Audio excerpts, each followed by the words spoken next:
and we will allow you to ask your questions in person. I request everyone to turn on your webcam for the interactive part of the webinar, requesting you to keep your questions concise and short. Kindly ask one question at a time so that the other participants can interact as well. Please limit the interaction part to questions, and you can share your experiences, opinions, and perspectives in the chat box. So, without further ado, let's welcome Dr. W.G. Prasanna Kumar as he shares his inspiring journey and valuable insights into community engagement for environmental entrepreneurship. Good morning again, sir. Good, Disha. Thank you very much for think- I think your audio is a bit glitchy right now. Just a second.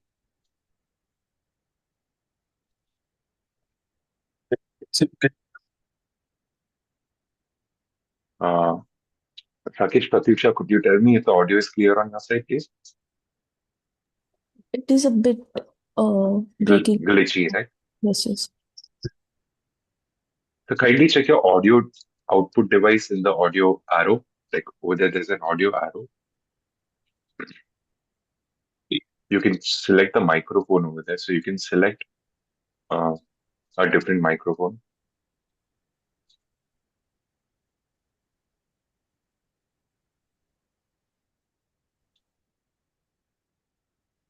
Can you hear me now? Yes, sir. Yes, sir. Loud and clear, sir. Yes, Thank sir. you. Thank you. Thank you for guiding with me. Right. So, friends, a very good morning. It's interesting to talk about environment, community engagement, and share my experiences of working in this sector for over 30 years. My my experience shows that environmental work requires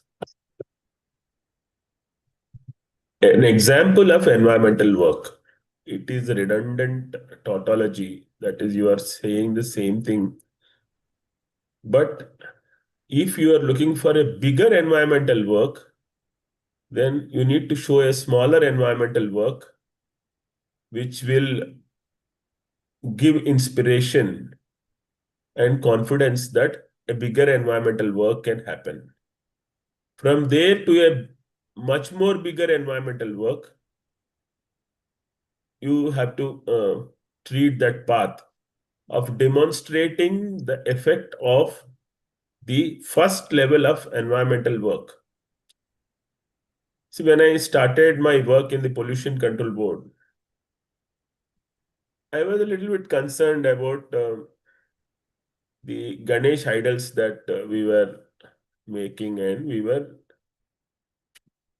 immersing in the water bodies. Originally, the concept of Ganesh idols was to take clay from the water body and leave it back in the water body after 9 days or 3 days or 5 days of your prayers. Basically, in the process, you are uh, you're cleaning up the lake, you are desilting the lake every year. So, but we started using all sorts of material for making Ganesh idols, and then we were immersing them in all sorts of places. The water bodies, which were earlier drinking water bodies, or the water which was moving in those areas. Moving water is like river water. So in those places we were immersing, or in the sea. And from there, now we have gone to the extent of immersing it in any place which has some water. What is the quality of water? We are not concerned. And what is that which comes into that water body, also we are not concerned. So I was disturbed, and I wanted to address this big challenge some 27 years back. So what I did was I went to a potter's place and bought a bag of clay. Sorry. And took it to a school and showed the school children how to make clay idols. As a child, I used to make idols, so I knew. But children have their own taste and their own artistic uh, talent. So using that talent, children have made different types of Ganesh idols. And this I have informed the local media. Since it is an activity and a visible activity, uh, with very good opportunity for pictures, with children actually working on the clay, all newspapers have carried huge, sometimes even 1/4 page, 1/2 page articles with photographs of children using clay or making clay idols. With that experience, next year I went to 4 schools, and then next year went to 200 schools, and then started covering the total Hyderabad city with you know, 10 lorry loads, truckloads of clay bought from different lakes and put in different bags so that it is easy for the schools to carry it. And this clay was used by schools, and this became a movement. At that time, the presumption was that plaster of Paris was a better thing than clay, because plaster of Paris doesn't dilute immediately in the water body. Plaster of Paris, after immersion, can be taken away from the water body so that the water body can be kept clean. But my question was, after you leave uh, an idol in water body, who is going to take it out? So over a period of time, these big cities like Hyderabad, the municipal administration has come forward to take the idols from the water body. But what about the small cities? And so many places where the idols are immersed. So this became a big question. And finally, the rules had to be amended from making plaster of Paris as environmentally friendly item, friendly, to clay as being environmentally friendly. So when I am giving you this example of clay Ganesh idol making and how this movement started, it started in a small school in Hyderabad. It went across from Hyderabad to various districts in Andhra Pradesh then, and from there to Karnataka, Tamil Nadu, Maharashtra, Gujarat, Rajasthan, different places wherever Ganesh idols were worshipped during the Ganesh Chavithi. So the point is that those people who are opposing this forced conversion to uh, clay idols also started giving the paper advertisements, to the extent that Ganesh Utsav Samiti started giving uh, paper announcements and also giving advertisements on using the clay idols. So now clay idols have become very, very common, and state is actually buying and supporting the use of or praying of clay idols. By more than 6-7 lakhs of idols are purchased by various agencies, and they are distributed free of cost for public worship. So, apart from that, there are a lot of places where clay idols are sold, and many people are purchasing clay idols. There are a lot of people who are buying clay idols and also distributing clay idols free of cost. So clay idols has become a movement. So how does this happen? It starts with the first point that you have something to demonstrate, and that demonstration leads to bigger action. That bigger action leads to another bigger action, and finally, the action envelops the total spectrum. So, if we are looking at solar energy usage or solar panels, installing solar panels, how is that we can promote solar panels installation or solar usage of solar energy? We have somebody who's actually using solar energy, who's installed solar energy on their rooftop or in their premises, and they're taking the benefit out of it.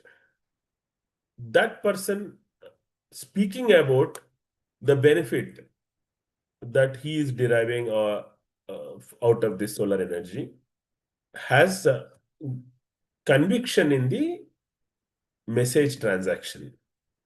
So in environmental work, this conviction in message transaction makes more important impact than uh, a message with emotion or message with logic. Message with emotion or a message with logic doesn't actually uh, help in action. They may give convincing answers to certain questions, but if you are looking at action as the end, not just knowledge, then we are looking at how action starts and action gets into action, or action promotes action. So this has been my experience in this sector. When I started working on water harvesting 25 years back, uh, we started with a couple of temples in Begumpet area where we have constructed water harvesting structures. And with that experience, Maredpalli and different places, people started constructing water harvesting structures. And then we took it to, showed this to colleges, principals, and called for a meeting of principals of various colleges, explained them, showed them what this water harvesting is. After seeing this, many of them have gone into water harvesting. Now there is no need to convince anybody about water harvesting, the need for water harvesting. People are following water harvesting several places. There are people who are not following even now. There are people who are not following either clay idols or water harvesting even now. To handle them, we also require an alternate method of social pressure or legal action. See, whenever we are talking about environmental action, we are also talking about who is responsible, whether the producer is responsible or consumer is responsible. When somebody says that the it is the responsibility of the consumer that he should not litter the plastic waste. I give you another example in 2000, in year 2000, when we did a rally with children. on not on boycotting plastic bags. This was a small rally on the occasion of Earth Day, and what happened after that was that the plastic industry got alerted, and they immediately wrote so many letters to sent fax letters to CM's office. It's- It so happened that the number of letters has actually forced CM office to conduct a meeting on what is the action they need to take on an officer who has um, actually campaigned against plastic carry bags. So after 2.5 hours of deliberation, they finally decided that the campaign against plastic carry bag is environmentally okay, but it is not politically okay. So the campaign should be done in a way that it is not loud, but it could be clear. So, so it was that is how it is. And now from that to present day context. Now everybody says that plastic should be banned, and then single-use plastic should be banned. Government itself says that single-use plastic should be banned, is banned, and almost 1.5 year, 2 years since the orders were given on banning of single-use plastic. But in practice, the single-use plastic is sarvantaryami. Everywhere you find single-use plastic. So in practice, this has not come in. Awareness has come in. So in environment sector, awareness could be 80 and practice or action could be around 8. That is the difference, that is the gap between the environmental action and environmental awareness. So if somebody is happy about creating environmental awareness, then he is happy about being 10% of his goal, or reaching 10% of his goal. That is the challenge that we need to handle in the environment sector. See, there are states which are hard states, there are states which are soft states. Our state is considered as soft state. Our country governance is considered to be soft. We don't take harsh action, tough legal action, or harsh legal action on people who don't comply with the regulation or law. So that is how our regulatory system functions. In the soft state type of situation, it is very difficult to force people to take any action. What works is demonstration effect. If my colleague is doing it, I will also do it. I will give you another example. 35, 40 years back, you would find every corner people smoking, and young people smoking, or officers smoking, or film actors smoking is considered very common and is supposed to be a fashion also. So from that to today's situation, where people smoke but hidingly they smoke. They don't publicly smoke. They hide themselves when they are smoking. So that is the difference which has come up in public behavior, especially the smokers' behavior. So what is that which has changed? And also uh, the the acceptance of any smoker is not so much there in any place. So if there is a smoker, then he is not a very accepted or very welcome type of person, he or she, or whoever it is.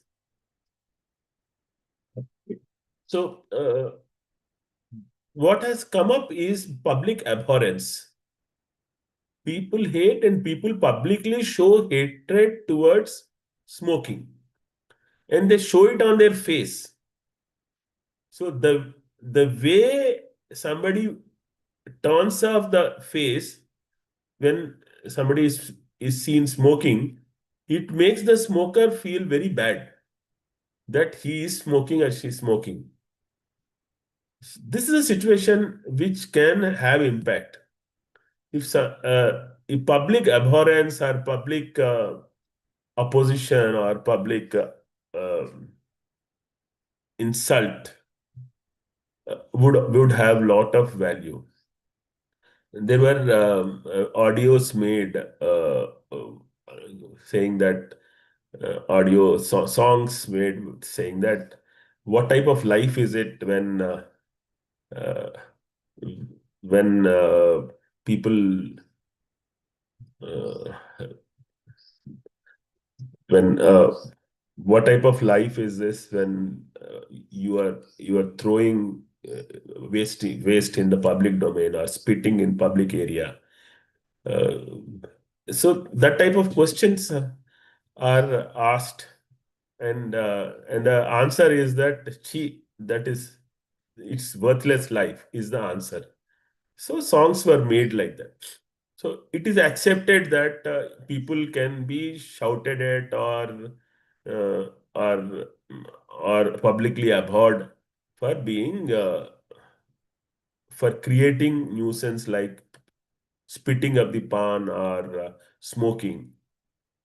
Similarly, for bags and the plastic carry bags, if you've seen Kumbh Mela, there was a big campaign conducted on Ek Thaila Ek Thali. Ek Thaila Ek Thali, they have collected bags and they have collected thali, that is plates.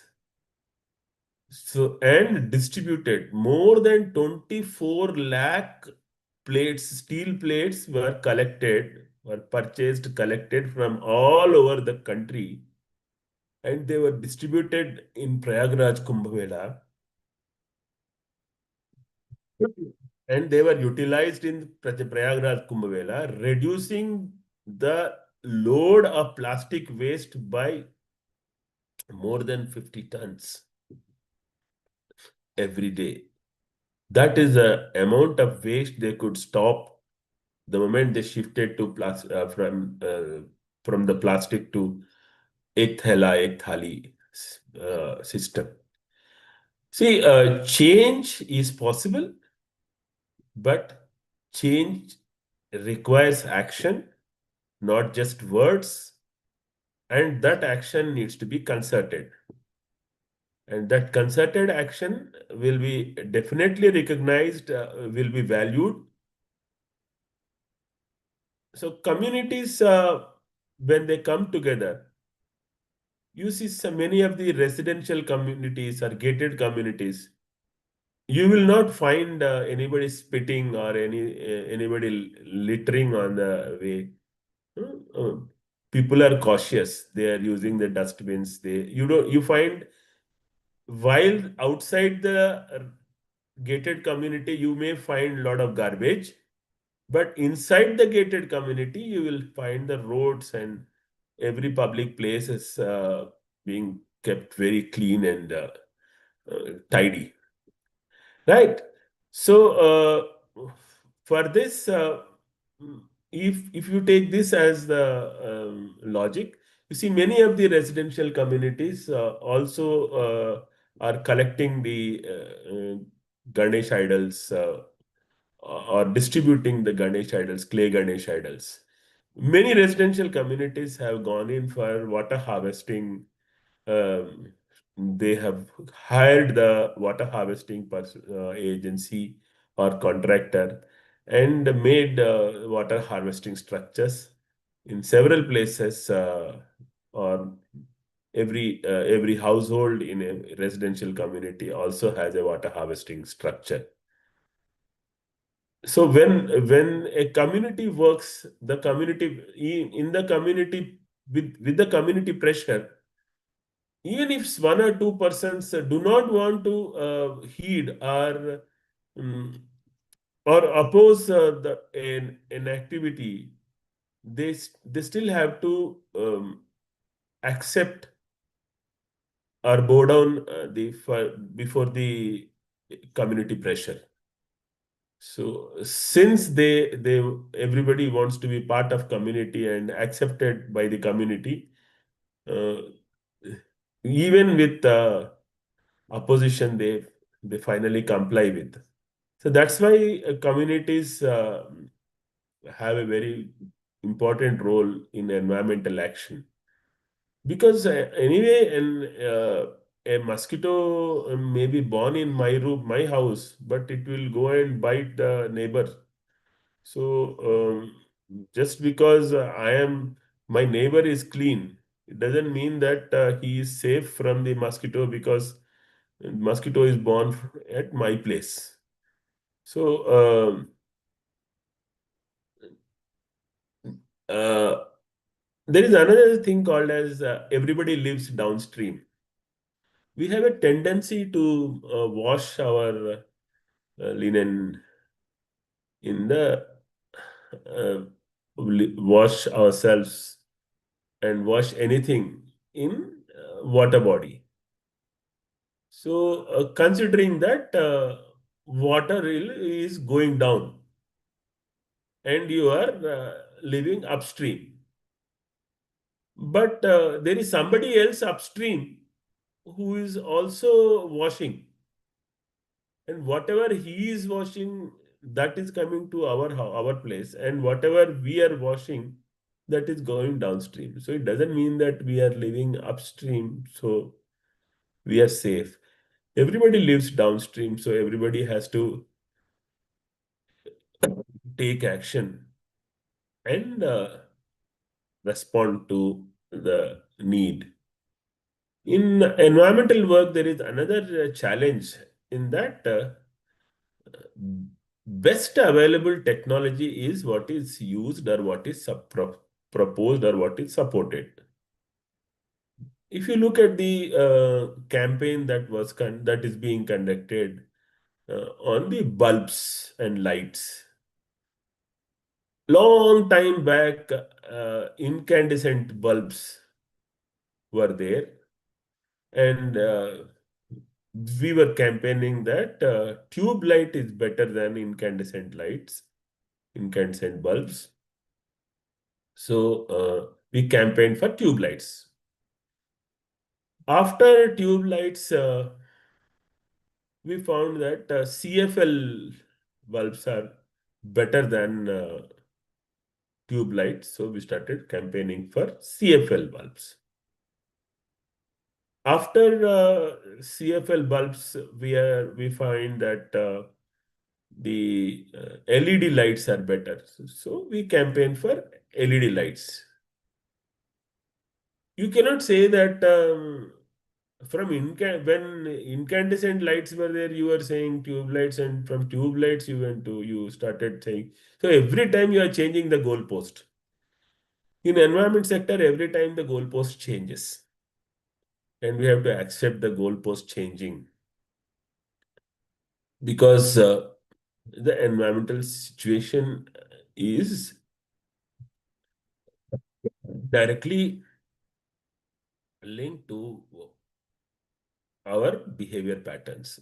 So whatever is happening in the environment, if the intensity of our behavior in terms of usage of resource or release of waste is increasing, then the pressure for environmental action will be more. And the more that pressure is found to be not working, then it gets into the need for stringent action. And people get into stringent action in uh, with legal penalties and compounding fines, things like that. So, any of the environmental work, see, we have also seen the conocorpus trees as a solution for the requirement of urgent urban greenery. Urban greenery was necessary, and the avenue plantation for roads side was also essential. In that context, people have gone in for conocarpus.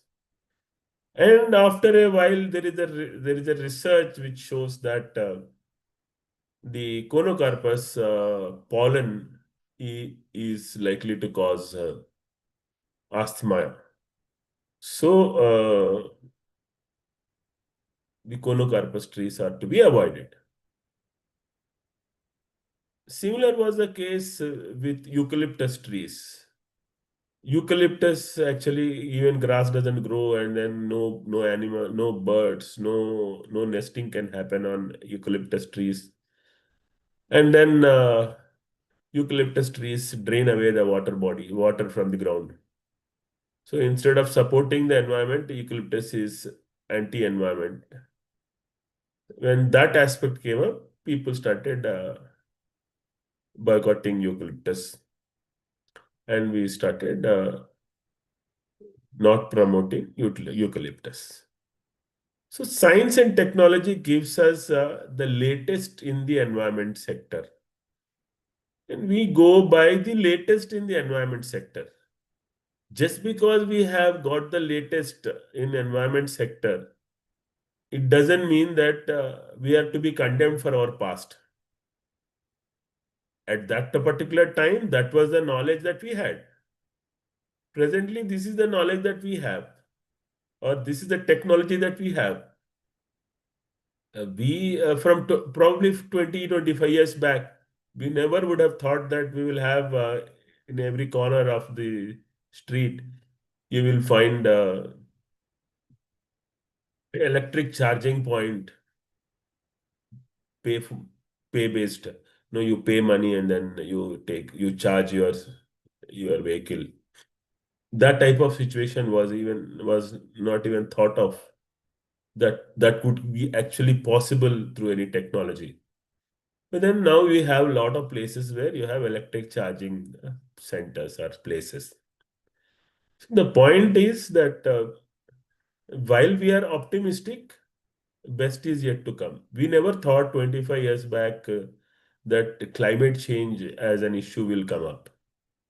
Now, climate change has become imminent, and it is there. We have seen how harsh summers are there, how harsh rains are there, how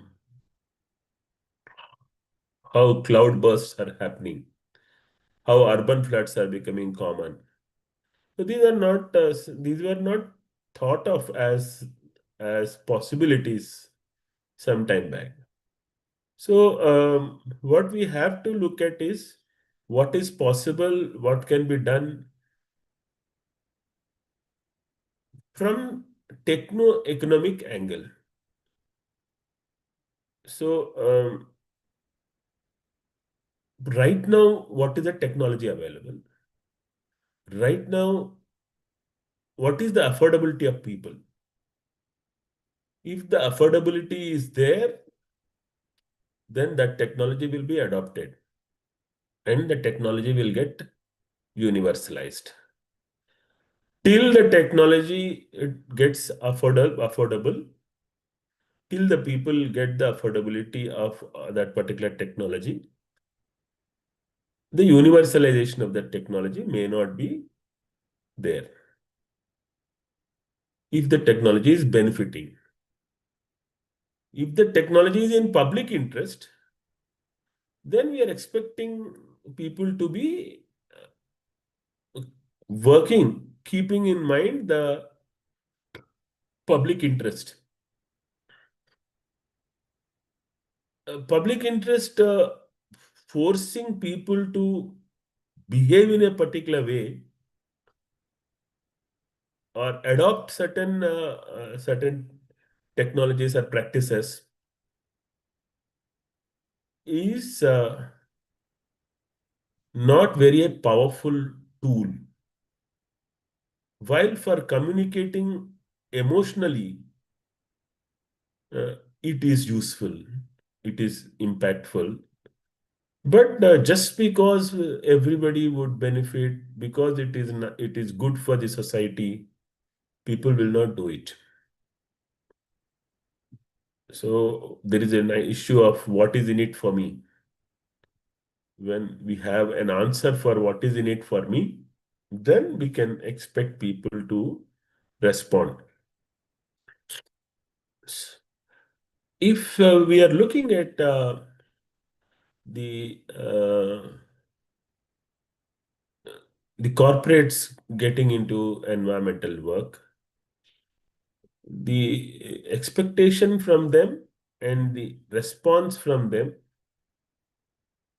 is not actually matching.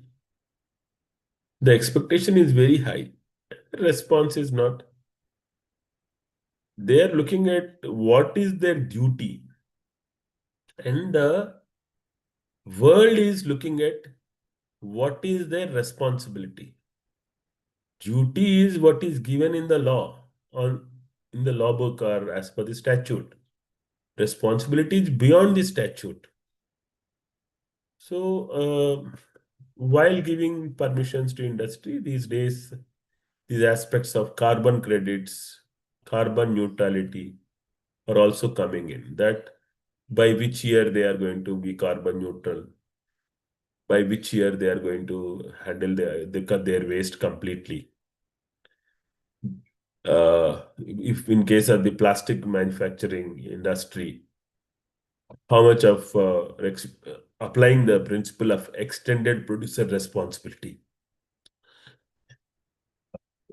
That is, the responsibility of the producer is not just to the extent of producing a product, but to the extent of handling the waste which comes out of eventually consumer using the product and throwing the waste of the product, or when the product becomes waste or useless, that particular product which was manufactured earlier and put to use, the manufacturer has a duty to take it back.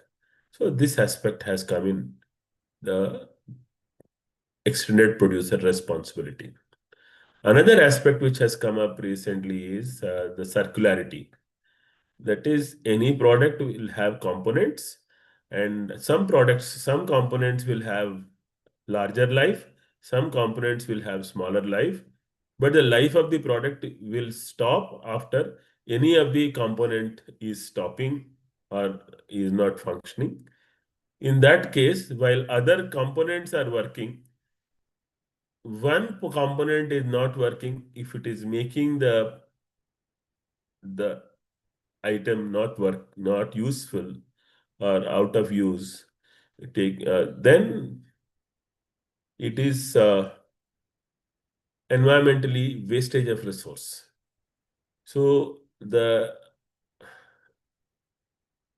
manufacturing of a product should be in a way that any of the components should be universally uh, useful, universally replaceable. If you have seen some 4 5 years back, till 4 5 years back, iPhones had different type of chargers, and Android phones had different type of chargers, and laptops had different type of chargers. Now, after the e-waste managers, e-waste people have gone in and pleaded and enforced, uh, even iPhone has shifted to C pin. So C type pins are now universal, whether it is for a cell phone which is Android or iPhone or iPad or tab or computer, Android computer, anything, any electronic device, the pin should be C pin. That makes it universally, the charger universally useful. The life of the charger could be sometimes 30, 40 years. Life of the computer could be only 4, 5, 6, 7, 8, 9, 10 years maximum. But just because computer is not working, then motherboard and keyboard, if both of them are changed, then we can use the computer again. The screen may be having again functionality for next 10 years or 15 years. So each of the components will have different lifetime. So keeping this in mind, the e-waste industry has come in. So for environment, people who are working in environment sector,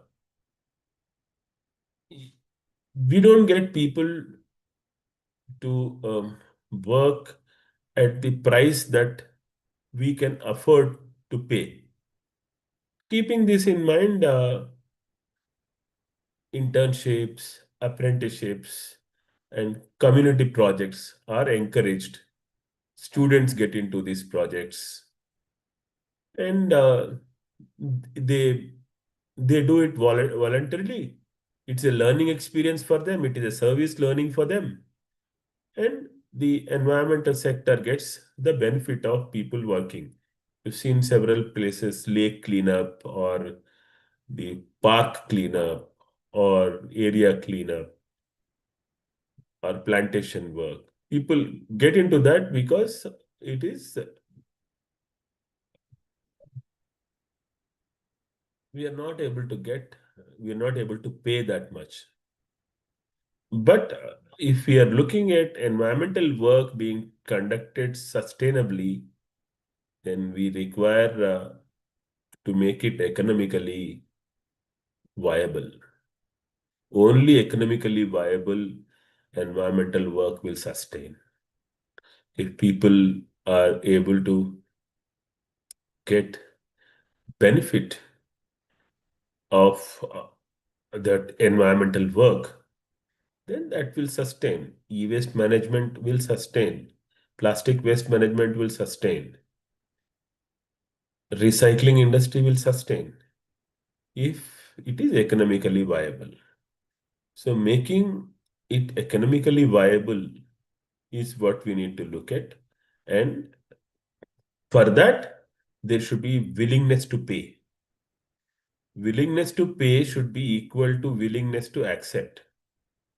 If we have willingness to pay 1 rupee and the person who is handling it has willingness to accept only up to 2 rupees, then that gap of 1 rupee needs to be filled. So that's what is is challenge. So keeping this in mind, we need to increase our willingness to pay, and the waste management sector will have to make it economically viable by increasing the scales and making themselves efficient, so that the willingness to pay and willingness to accept are matching. Right, I will stop with this. I think I have overshot also. Yes, Trishant, did I overshoot? It's absolutely fine, sir. Thank you so much. It was a wonderful session with you. Uh, just a moment. So before we move on to the Q&A, I'd like to just take 30 seconds of everyone's time for a quick poll. This will help us get to know you better and tailor future topics that we bring to you. A big thanks to everyone who has joined us today. Your presence and participation means a lot, and it makes this webinar a huge success. While you fill out the poll, I would love to extend my heartfelt thanks to our esteemed speaker, Dr. W. Prasanna Kumar, for sharing his valuable time and insights with us.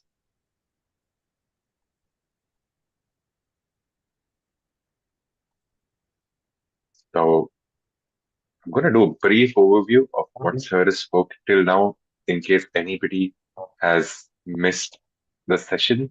Sir has discussed key examples like Play Ganesh Idols initiative that started in Hyderabad about 27 years ago, water harvesting projects, how it's working, not working, uh, began with temple installations and expanded to colleges and communities across multiple states. Plastic bag campaigns that started in 2000 with a small daily Earth Day rally. Um, the main principles highlighted were demonstration effect. Real examples with visible benefits are more convincing than emotional or logical arguments alone. Community pressure.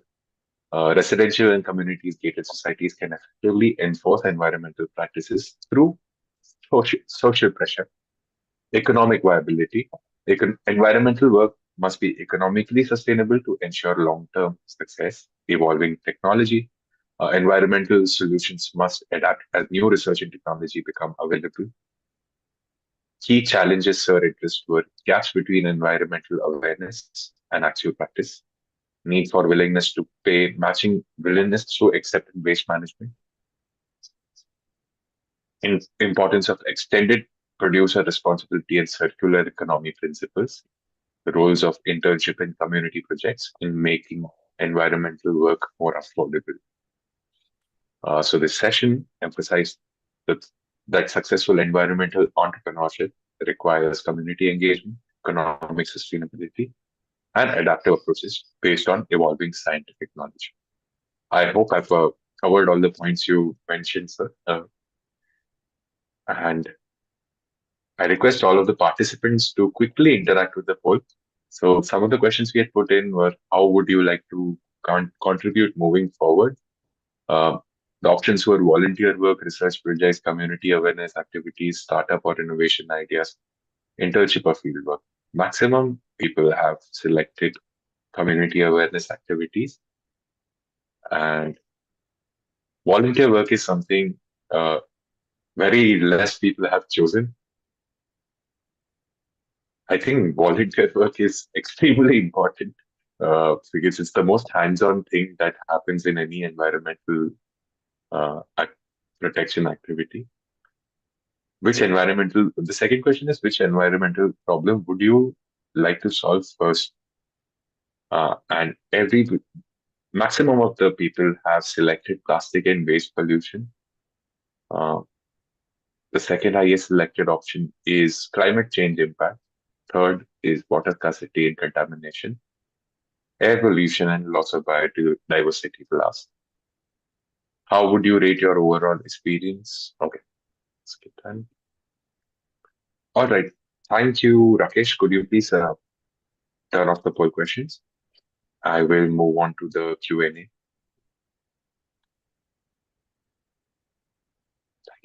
Okay, so I'll start off with the Q&A round right now. The first question, I'm going to unmute Mr. Shmuel.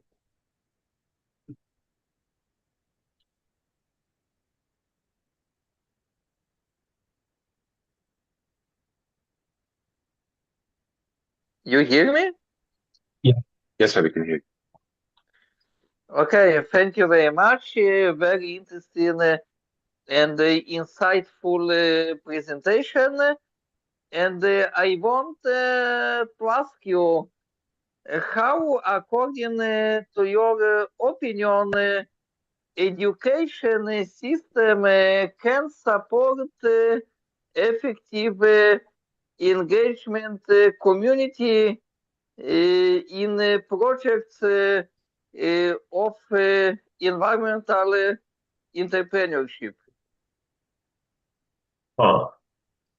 Education system can promote the community engagement and also the entrepreneurship in environmental sector. Hello. So one way which we have been adopting is a campus eco bazaar, where environmentally friendly products are displayed by those people who make them in the campus, make them outside, but they are displayed in the campus and promoted in the campus. You create a campus eco bazaar. While eco bazaar could be a one-day activity, there is eco mart in the campus, which is a continuous ecologically acceptable products sale point in the campus. So the eco mart could be managed by the students themselves. Eco bazaar could be managed by the students themselves. When the students get involved in purchasing and selling ecologically acceptable or environmentally friendly products, then they get into the habit of looking for what is environmentally friendly in terms of the product that I am buying. So whenever they are going to the market, they are looking at whether they are adding waste by buying that product, or whether they are, after the product is used, is it at the end of the life, when you do the life cycle analysis, the product is going to be environmentally friendly even at the end of the life. That means it joins the soil and it doesn't disturb the soil, or it is part of the nature and it doesn't disturb the nature quality of environment. So that is the idea. Students get involved in purchasing, making, and selling and buying of ecologically sustainable or environmentally friendly products.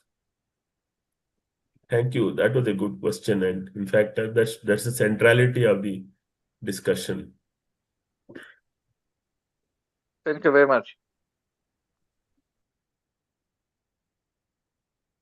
Thank you, Shmuel. I'd like to now invite Vishwas founder Shivani Mulapuri to continue the Q&A session. Just a moment. Good morning, ma'am. Namaste. Good morning. Thank you, Prasanna Garu. It was a wonderful talk. Thank you. Thank you. Actually, I was running viral fever last 5-6 days. I thought I would be indisposed, but somehow I could make it today. Thank you so much. Vishal was continuously behind me. He was asking for my time. I couldn't give him time. So finally, we could make it. Yes. So thank you to all the audience for being here. We've probably had more than 10, 20 talks on various topics of pollution.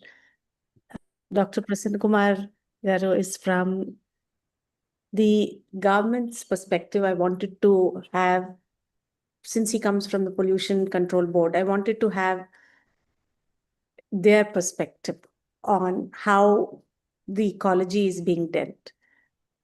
He's someone who's extremely passionate about this, and I've known him since some time, and I could see the passion, the effort he puts in. We together did a few workshops in school. He does extensively in the interior state, and he is very innovative in his thought processes, puts in a lot of effort in trying to inculcate the thought process of protecting the climate or cutting down pollution.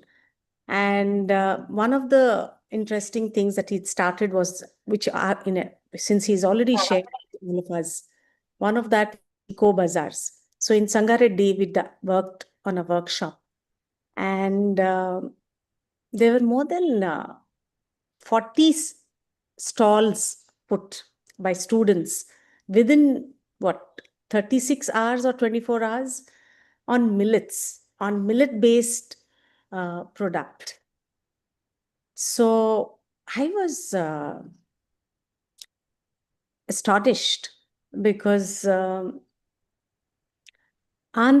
Telangana has taken over, rice has taken over millets, jowar and all.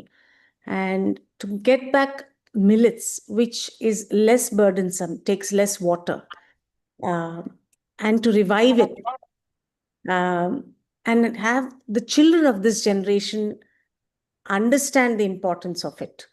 And everybody came out with a different thing. Some came with millet chakkalu, some came with millet dosas, some came with millet laddus.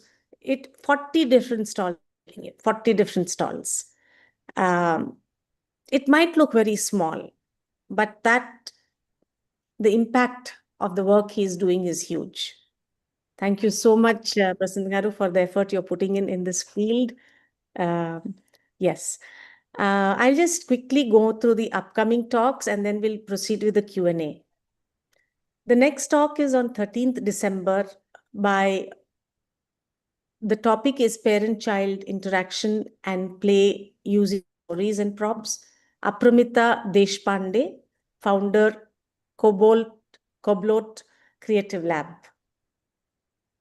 The next one is another talk. One of the best things about stories, I have grandsons, and one day they were doing something really ridiculous.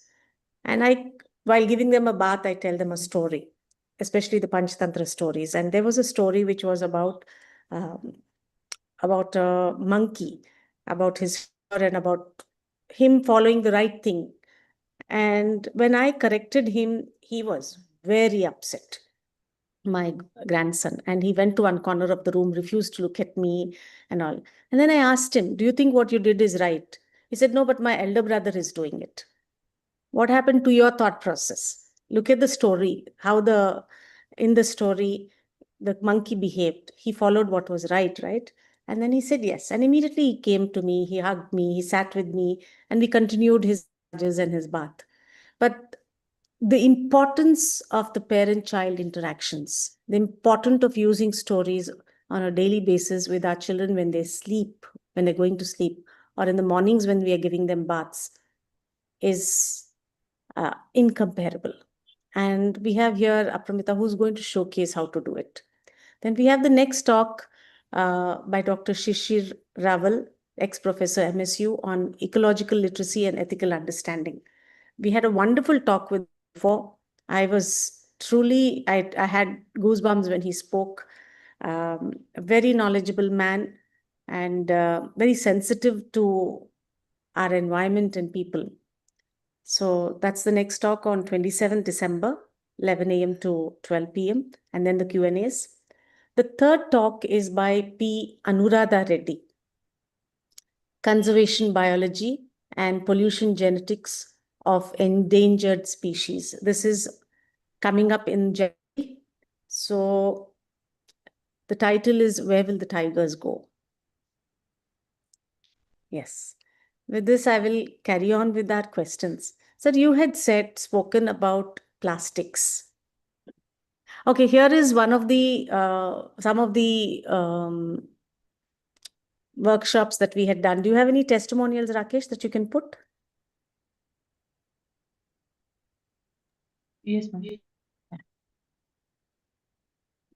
Just not more. We're sharing the screen, ma'am. Just a minute.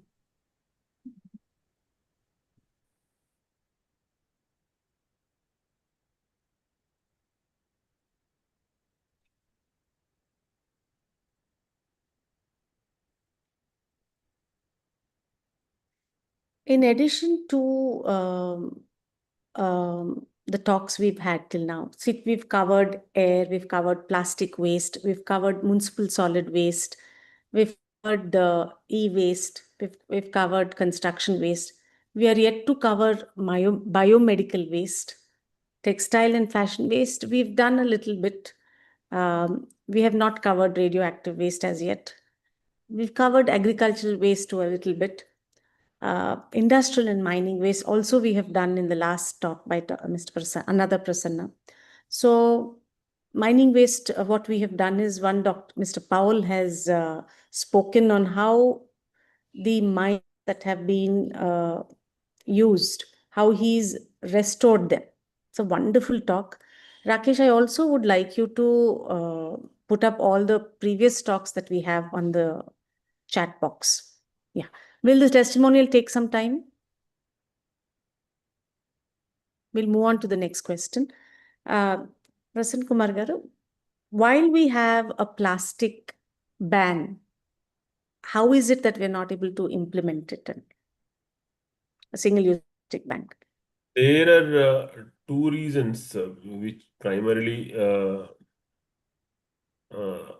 there. One which is cited and one which is also there. That which is cited is that the product is coming from the neighboring state. While our state is good, our neighboring state is not so good in terms of its regulation. That's what every state would say. So this is one issue. Second issue is that plastic manufacturing is not a big factory. It is the size of the plastic manufacturing unit is half the table size. You just require 2x4 or 3x3 size space for making a plastic bag. So keeping that in mind, if we are looking at the plastic manufacturing units, they are like cottage industry. And it's very difficult to regulate a cottage industry because they are there universal or they're not easily traceable. So that is the context. Second reason is that which people say is that alternative is not available. What we are working on is alternatives. What we are talking about is bag culture and bin culture. Bring your own bag. And we are making the children to stitch bags in the school. We are having bag stitching competitions for college and school students. Lakhs of bags are being made by the children in the schools and colleges. So we should have the supply of these bags overpowering the demand. Then what happens is nobody will say, where is the bag? People will have to use the bag. We'll have to create so much of supply. And for making a cloth bag, you just require cloth. Doesn't mean that it should be good quality, fresh and new cloth. It could be old sari or old cloth or old clothing material, which has been used for maybe 1 year, 2 years, 3 years, 4 years, 5 years. It could be as old as 10 years also. And bags could be made from that. Once we have the supply of those type of bags, which can be put in the pocket or which can be put in the money purse, and when they become very, very commonly available, then the plastic ban implementation becomes easy. And then public abhorrence, which I mentioned earlier in case of the cigarettes, smoking. People these days don't smoke as a fashion. Some people smoke, but hidingly. They don't show off smoking because generally public abhorrence is people hate people who smoke. So in the same fashion, when you can build that public abhorrence to those who carry plastic carry bag or seek plastic carry bags, then automatically you will have a change in behavior. But we are only worried that it will take longer. The traffic rules, previously it was, today it's automated, and somebody is going very fast, they get an automatic challan.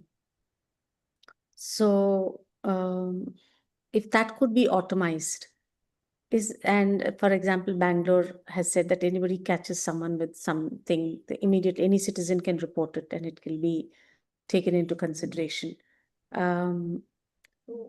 You said we were a soft state, and this could be the reason for the non-implementation. But what is it that we need to do?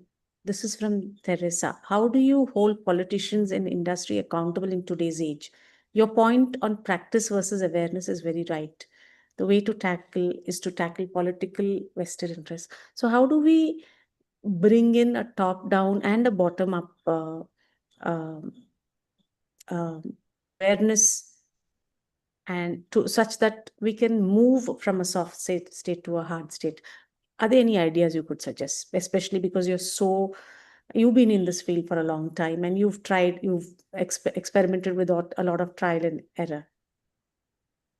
One way is when people are doing awareness programs, you also have to look for the brand ambassadors for your idea.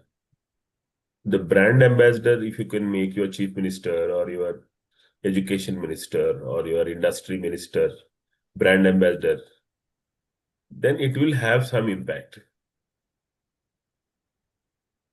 But what impacts more is practice itself, showing the practice itself, demonstration of the practice itself. And more practice leads to more and more practice. That is the advantage of practice. So you have to show practice, and you have to see all door delivery, Flipkart, Blinkit, they've all shifted to paper bags. Within no time, Amazon, all of them have shifted to paper bags. So it is possible that you can regulate large companies or large firms, but it is difficult to regulate the smaller ones or people who are working on the roadside. If you see any of the big shopping malls or shops, all of them have shifted from plastic to the paper bags now. So they feel it as a responsibility also. One way is the industry itself responding. Second is creating the brand ambassadors. Political brand ambassadors are also required. Political statement by the politicians about against the plastic waste is also essential, repeatedly. But what is more important is whether they practice it or not. If we show that so and so is practicing, chief minister is practicing this, our education minister is practicing anti-plastic, she has reduced. We had the chief secretary Shanti Kumari madam. She was practicing and plastic-free secretariat. She in fact campaigned and she insisted that every department should have. See, people were buying bottles, so drinking water, bottled drinking water. So she got the drinking water dispensers installed and water purifiers installed, cleanup timetable maintained. So any change requires lot of effort. So she put in so much of effort. She had, being a chief secretary, she discussed, she interacted with the secretaries, she interacted with the joint secretary and section officer level officers also. We had um, we had awareness programs and interaction with the security staff. We had interaction with the cleaning staff.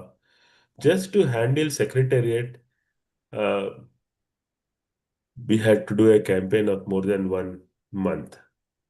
But then it all meant that we had an officer, and that officer was insisting on that. And she could even make the chief minister say say this say that he's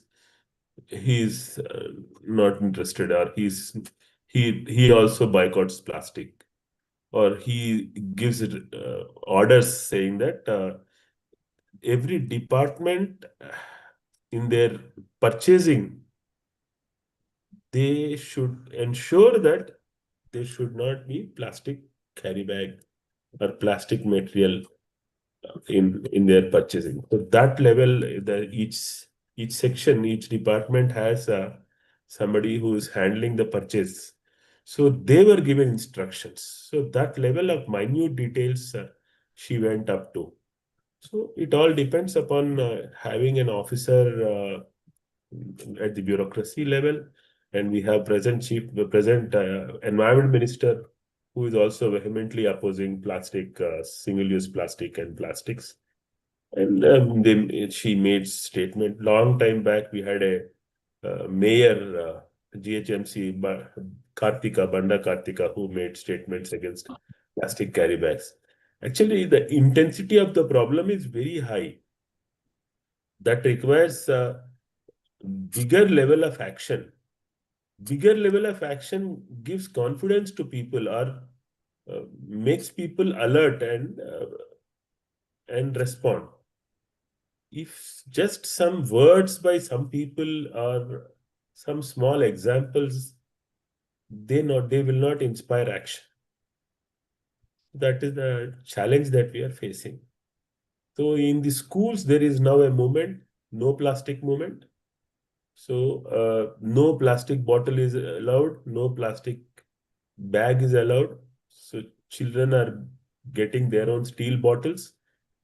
They are getting their steel glasses. There's a small movement starting with people getting their own plates also, so that you are not dependent on the single-use plastic plates or single-use plates. So the point is, we need to have campaign with some examples of people doing work on a larger scale.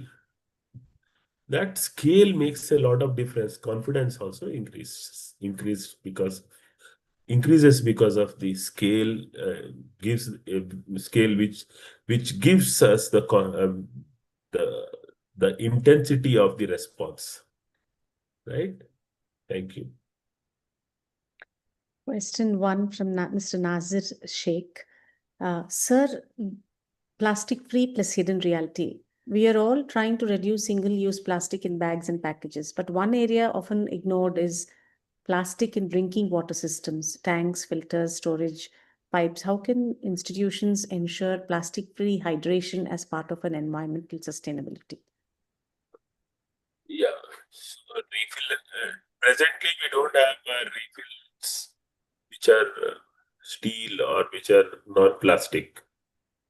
And their refills anyway are not single use. They are multiple use, and they are not anywhere littered. What is the problem is the bottles which we are using. That is the PET bottles. yes, PET bottles. Sorry for that. The PET bottles. So the PET bottles are definitely an issue. One method which Tirumala has adopted is that if you carry your PET bottle, then you are charged money, and they give you bottle with water, and if you return back the bottle, they will return back money. So the bottle is recycled. Bottle is reused several times. It is glass bottle, and they have stopped the single-use plastic bottles in Tirumala. See, places like Tirumala, the tourist places, it is very difficult to clean up. For example, if somebody throws in the valley, who is going to clean up going down the valley? I was asked to do a survey and study the intensity of problem in Vijayawada Kanakadurgamma temple. Just throw their waste down the hill. It doesn't reach the bottom from where it can be cleaned. It is in between. Who is going to go there and clean up? Who is going to clean up all along the railway tracks? Who is going to clean up in the forests where the vehicles are driven? So if people have this tendency of littering, it doesn't work. So we have to store our waste in our vehicle or whichever transport that we are traveling, and put it at the end of the journey in the dustbin that is there. So there are habits also which are to be changed, or which are new habits which are to be formed. This is separate effort required in this direction. Sorry. The question 2 only from Mr. Nazir Sheikh again. Cultural plus water pollution. Clay Ganesh idols protect our water bodies. But the water we drink daily is also getting contaminated by our lifestyle choices. How can we bring water safety into mainstream sustainability campaigns? The water we drink gets treated and tested and certified before it gets supplied to us. So it is not directly given from any source. The public water supply systems do not function on that basis. So whether it is Hyderabad Metro Water or any place, please remember this point that the water supplied by Metro Water Supply is better than many times the bottled water that we are buying or the dispenser water that we are buying. We have tested it several times. We found that the big cans that we are buying, getting the water in 25, 30 liters cans water, when we test that, there are nitrates and phosphates in it. Nitrates and phosphates in water indicate the presence of the human source of contamination, which could be the wash surfactants or the fecal contamination. But our difficulty is maintaining the pipelines. When it is pushed from the source into the pipeline, the quality of water is very good. But if there are damages to the pipeline, if there are leakages to the pipeline, if there are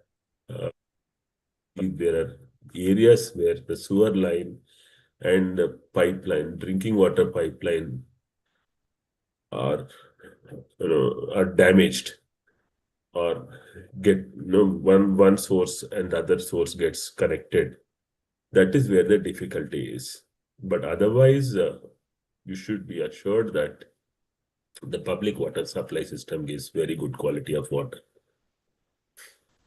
There are a lot of acknowledgement. Mr. Sudarshan Padi has said session was very informative, very good presentation. Neela Chennur said, glad to know that Sir is an initiator of Ganesh idol competitions in school, as I'm from school. Prashasar Sen Sir had said, Sakshi Singh session was very interesting, and especially it's about our environment where we live. It needs to be taken care of. Prashasar Sen, Nunal Gauri, Samir Date, Neela Chennur. There are a lot of Wrinkle Gusain. There are a lot more. But that's one acknowledgement that you have received. Sir, would you want to continue with the question and answer session since you seem to be coughing and sick a little bit? Can't hear you. You're on mute. 5 more minutes. Fine. It's okay. How can we trust organic products? Is there any standard regarding products, especially with the borewells contaminated? How can we trust? Even if people say 15 years, 20 years, we have not used the farm, we are using only no pesticides. How can we trust when there are certain chemicals which once used don't leave the soil for hundreds of years, or when the water is contaminated? Oh, it's always comparative. What is better? And so what is available? Best available is better. You don't need to really be worried about these things. For instance, in the groundwater in Nalgonda district, you have fluoride. Groundwater has fluoride in Nalgonda, we may not be concerned. But the rice which we are getting from Nalgonda has fluoride in it. The vegetables which you and me are using are from Nalgonda, are grown in Nalgonda. So they also have fluoride. So it's always improvement over what has been there. So if somebody is saying this is organic, then we blindly trust it and use it till we find that something else better than that is available. Instead of doubting it and not doing anything, it is always better to adopt what is available. Borewell is contaminated, yes. Groundwater is contaminated, yes. Surface water is contaminated, yes. Bottled water is contaminated, yes. Sea water is contaminated, yes. River water is contaminated, yes. Pond water, lake water, every source of water is contaminated. That's what I mentioned. Everybody lives downstream. Nobody lives upstream. So somebody else's waste will come to us. Somebody else's wasteful behavior or environmentally unfriendly behavior will impact us. If they improve their behavior, then we will have better life. If we and people above us also improve our behavior, then people who are below, they will get better quality of life. So organic food also is like that. There are several issues about organic food. But if you're talking about other sources of pollution, rest assured that they're not going to give RO water to the plants or agriculture. So that is not going to happen. That will make agriculture unviable. And it will be water intensive, very, very water intensive. You know that RO water would mean 6 times wastage of water. And that is not possible in this agriculture sector. There are difficulties. We will circumvent those difficulties with the improvement in technology over a period of time, with more ideas coming in, more evidences coming in, and more research happening. We will improve upon. Let's be optimistic. If we are looking in the environment sector, of course, there is a pessimism. But that pessimism should also get us into an action and push us into optimism than getting into the cycle of pessimism. And hence, since nothing can be done, let's not do anything is not the answer. Since nothing has been done, let me do something is the answer. Yes. So, I've heard there's somebody called an IS officer called Mr. Vijay, who's converting 12 lakh acres to natural farming in Andhra. Would you be able to enlighten us a little bit about this? See, he has been in the combined state also. See, the zero budget natural farming or non-pesticide farming is something which he promoted, which he's promoting. So, Subhash Palekar has a method of zero budget natural farming using the cow manure and cow source of manure. It is, they don't use pesticide at all. Earlier, we also had this permaculture, permanent agriculture, where they think that if there's pest, then pest will eat part of it, and pest will be eaten by the birds. There's a nature cycle. The nature cycle will handle it.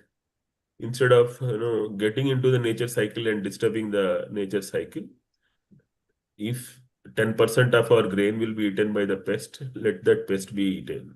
Let the pest eat it, and use the conventional methods of the organic pesticides or neem based or soap nut based prevention methods for the pest attacks. Or you have traps, pest traps, light based pest traps, mechanical pest traps. So you trap the pest and protect the crop is the method that they adopt.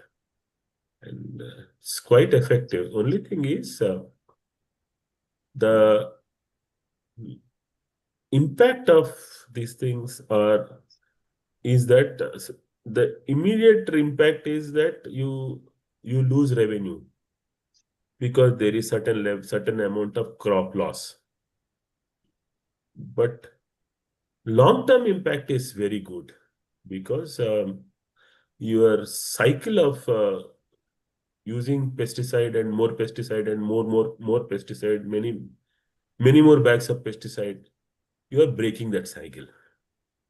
That is the advantage. You can break that cycle, right? So non-pesticide based farming, which Vijay has been promoting. He was in the SERP, Society for Elimination of Rural Poverty. He was a CEO for that in combined state also. Right. Yeah. So the next question is from, would you like to ask your question, Mr. Nasir, about the wastage of resources? Because today many products are designed to fail. Yes, good afternoon, Dr. Kumar. Yeah, good My afternoon. question is, as you told me, as you were speaking about the resources, wastage of resources. Nowadays, all the products are made to last only for 1 year or 2 year maximum. Warranty of 1 year, warranty of 2 year. And one part is like not working, the whole machine is wasted. So, and you told me about this plastic can last longer. So, because I am studying, I want to make some changes. I'm preparing a filter with steel.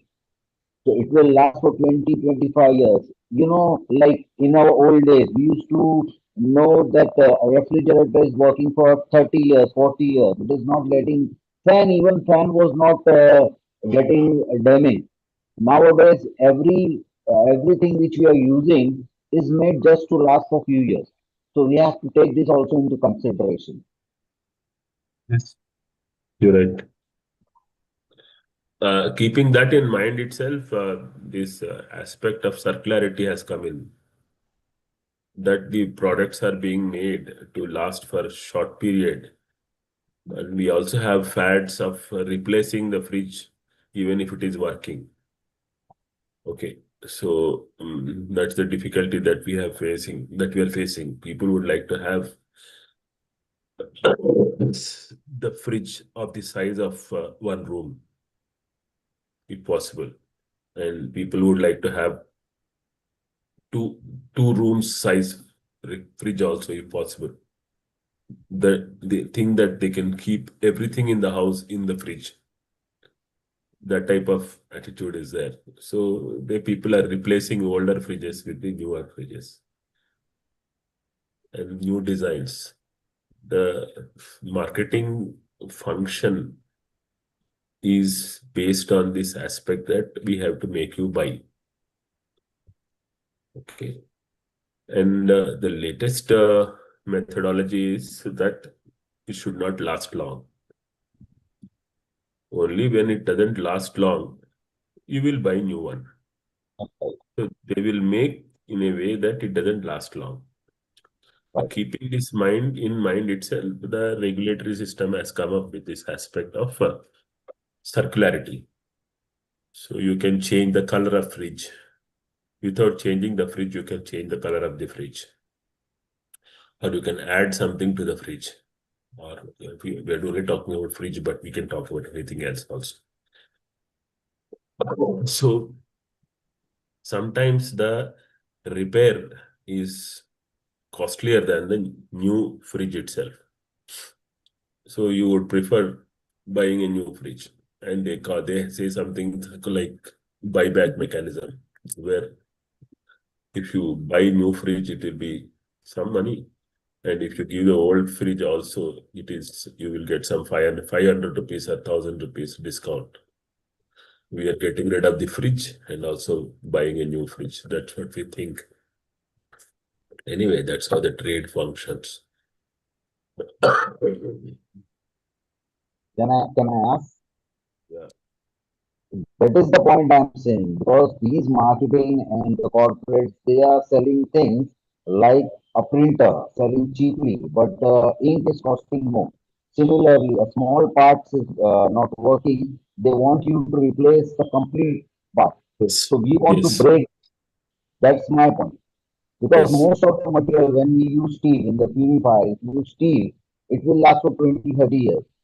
Only small parts like sensors or some small parts is not working, we can replace it. So that was my concern. Thank you very much, Doctor. Yes. Thank you. Rules ఏం పెట్టలేరండి to extend the length of the telephones or the ACs or the phone or the fridges Right now, we have not done that. The key point is technology కూడా improve అవుతూ వస్తుంది కదా. ఇప్పుడు ఏమవుతుంది, మొదట్లో 1 star రేటింగ్తో ఉండే ఎలక్ట్రికల్ అప్లయన్సెస్ వచ్చాయి. తర్వాత 2 star, 3 star, 4 star, 5 star, 6 star. So marketing producer కూడా మెథడాలజీ వాడుకుంటుంది. సో ఈ will be coming out with a new product. So if you have, there are many times the old product is still functioning, but you have purchased a new product also. So presently, our responsibility of the producer waste మీద కొంతవరకు వచ్చింది. Extended producer responsibilities towards the waste that is generated out of the usage or out of the end of usage of the product. But if it is in a usable condition, then there are still no rules. Okay. Or extending the life of the product, they have not yet done anything with the rules. Miss Mrinal Gauri, can you please ask your question quickly? Thank you, ma'am. I am assistant professor in environmental science at Tuzaram Satyashan College, Baramati, Maharashtra. My question was, nowadays entrepreneurship and much more talk is going on. That students should be part of internships, they should go for on-job training. Sir, which upcoming green roles do you think will explode in next 5 years And which ones will die faster than a plastic-free startup without funding? Thank you. That's a very interesting question. See, one role which will continue to be there is waste management. Okay, roles will increase, roles will diversify in that area. See, earlier we didn't have e-waste management. Today we have e-waste management also. Earlier we didn't have plastic waste management as an issue. We have plastic waste management as an issue right now. So different types of waste, as the segregation of waste happens, different types of waste management also will become popular and will become essential as population increases, as intensity of waste increases. The opportunities in waste management also will increase. So startups in the waste management sector, whether it is paper waste management or plastic waste management or wood waste management or metal waste management or cloth waste management, or as Madam was mentioning about biomedical waste management. In biomedical waste, we also have the expired medicines which are there lying in everybody's house, managing that type of waste. Okay, so each of them have an opportunity. With the increase in awareness, with the increasing insistence of people to comply with the environmental norms, there'll be more environmentally friendly behavior. If we are not insisting, if we are not pressurizing, if the media is not questioning, if nobody is questioning, then the opportunities are very few. So as an environmental science teacher, when you are talking to students, ask them to explore while they're in your college. Ask them to look at the sectors where waste is managed very effectively, whether it is compostable waste or recycling waste. So compostable waste, how agriculture waste is composted, how vegetable waste is composted, the fruit market, the fish market waste, slaughterhouse waste management, how these Yes, sir. different of waste are there. One person consistently working in one sector will be able to make a mark in that sector, will develop methods of managing the work in that sector much more economically, much more effectively. See, initially, what happens is it looks not very profitable because Yes. we have no efficiency. We have not yet developed the economic method of handling it. Over a period of time, when we are consistently working on something, we develop economically efficient method, and the work becomes economically viable also. So you have to only tell people that don't lose heart, lage raho. Yes, sir. Definitely. Right? Thank you, sir.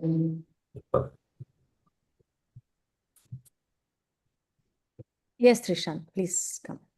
Let this be the Thank last. you, ma'am. Yes, ma'am.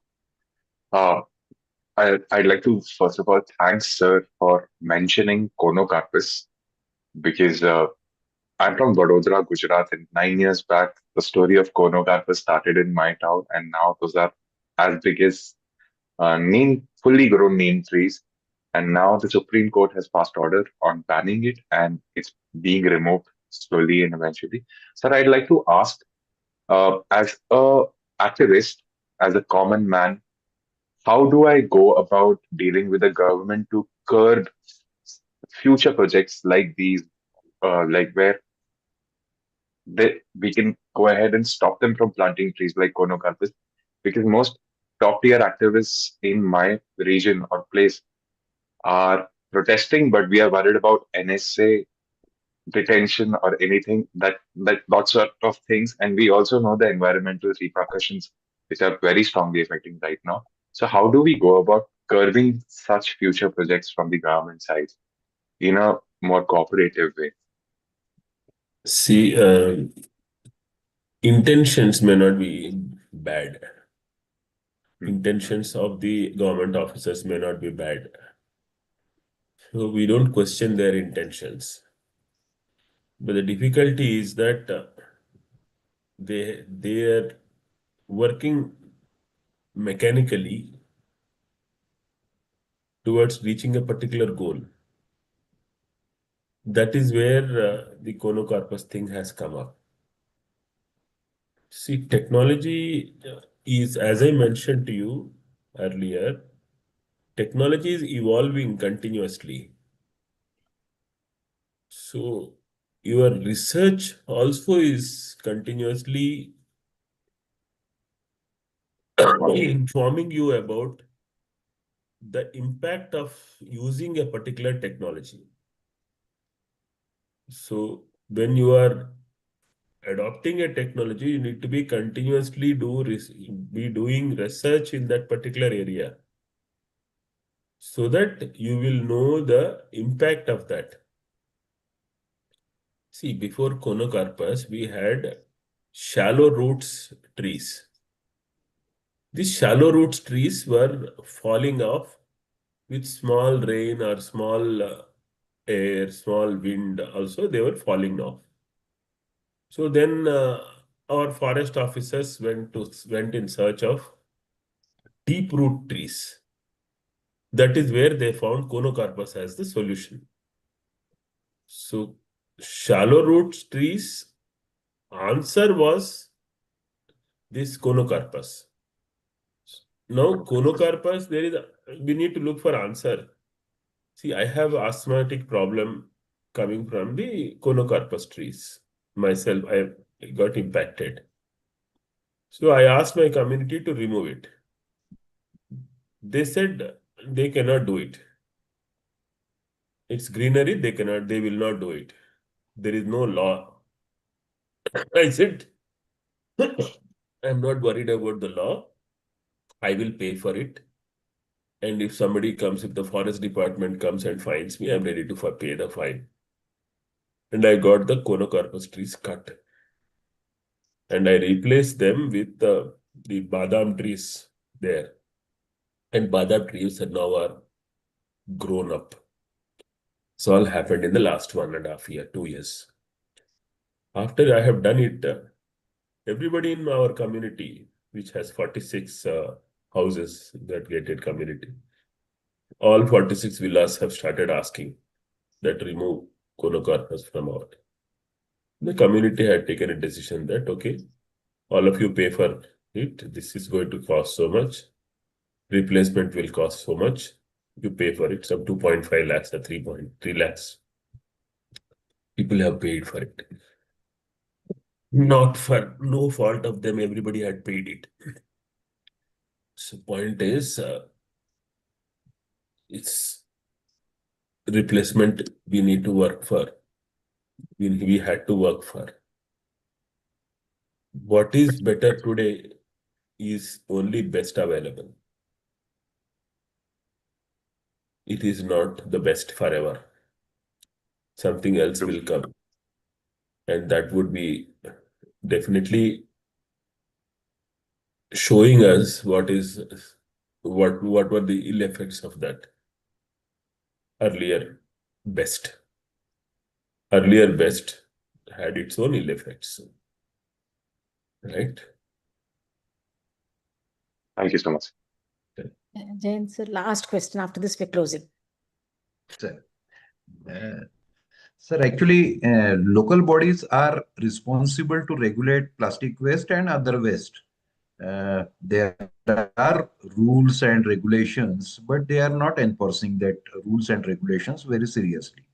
So, and government is also not enforcing them for do the things. So, what can government do more? What is your experience? Political agenda. If government finds political benefit out of pushing it, they will do it. If local bodies find it politically necessary, they will do it. So we have to make it politically important for the local body to do it.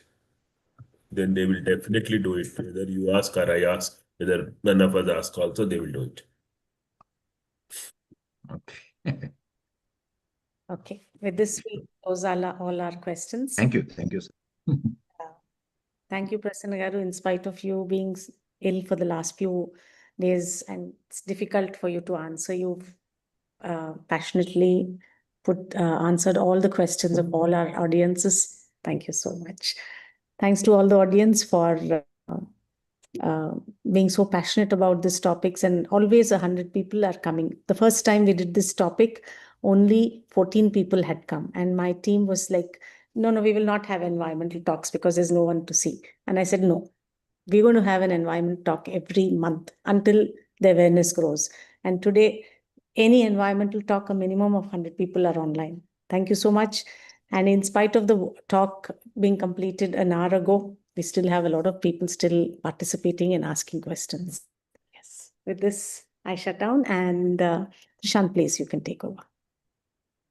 Thank you, Prasanna sir, for joining us. Thank you so much for your valuable time and patience for answering all the questions. For anybody who's missed any part of the talk, I'm going to paste the link of the whole talk in the chat box. You can save it. You can also share it with your friends and family and fellow activist friends or anybody. With that, I'd like to end this current session. I request ma'am to join into the breakout room link that you'll see on your screen. I request all of the participants to register for our upcoming talks, and I will see you next week again. Thank you so much.